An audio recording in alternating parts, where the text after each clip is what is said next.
Hi from Bug Eye Guy. This week we're going to do something a little different. This is a customer's car that came from Kansas City to get sorted out. He has a punch list, and I'll show you how I developed my punch list from taking it for a drive. It's a really cool car. Ashley knows, very nice car. He bought it online. Lots of people do that. Unfortunately, not everybody's after the same standard of detail that we're after, but that's why he sent us the car, to sort it out, make it wonderful, make some cosmetic improvements, and I'll show you today some of the things that I find when I jump into one of these cars for the first time. There's some imperfections on that cockpit trim, which he noted as well. We can TIG weld those shut and polish the strip. That's one option. We can also cover it with vinyl and fill it, and that's another option. Of course, that would be more original. When you hit the key on this one, you can hear the fuel pump rattling away. It needs a rubber mount. There's also an issue with the starter motor or the Bendix or the ring gear, but it shouldn't whine like that when you pull the starter. I'm trying to find a way to get it to start in the video and finally get it going. Now I'm going to be looking at the brakes. People always complain about the drum brakes being so lousy, and they get a bad reputation because of this issue. The rear seals leak and the hydraulic cylinders leak. They soil the shoes and you get lousy performance, which you can see when I pull the handbrake right here.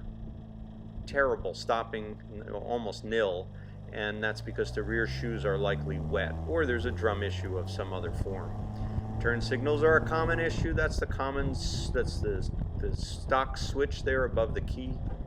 The horn is also an issue. It works here, but the turn signal indicator is not working. That's between the tach and speedo, and we'll fix that later. But the first clue was that the light wasn't lighting up on the dash. Actually, the blinkers aren't working either.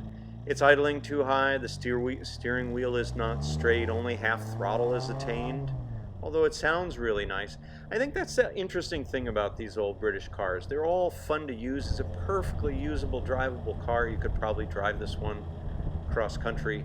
But the difference between what came to us and what leaves is massive. For example, this has diving to the right issues, and that's because the front shocks are worn. The right front is worn more.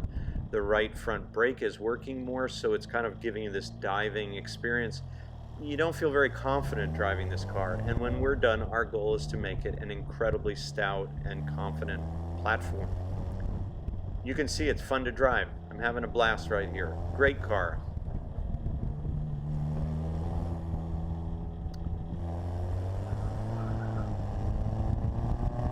And the tachometer is hanging, and the speedo is lagging, and the fuel gauge is stuck on full, and there's a fuel smell. And the radius arms, you'll see in a minute here, I'm kind of accelerating and decelerating. You can feel the rear end kind of moving fore and aft, so it needs radius arm bushings. This shifter's loose, and watch this. That's a panic stop simulation, and terrible, terrible performance. I should have been able to stop well before that stop sign, but really only the right front brake is working.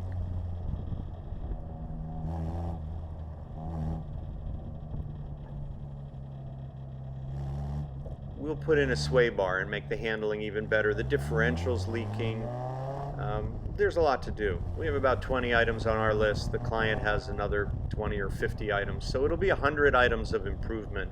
The car will be transformed. Now here I'm waiting for oncoming traffic. These T intersections are super dangerous. I mean, really, it's fine. There happens to be nobody behind me, but you'll notice I'm looking in the rearview mirror. This is a safety reminder. You always want to be thinking about who's coming up behind you. Can they stop? And can you just go straight ahead and go around the block to avoid a collision? It's just a nice thing to be looking after. Here you can see a windshield scribe from the windshield wiper with some dirt on it or old rubber. It's scratched right above the mirror, and there's also a bunch of pits in the glass.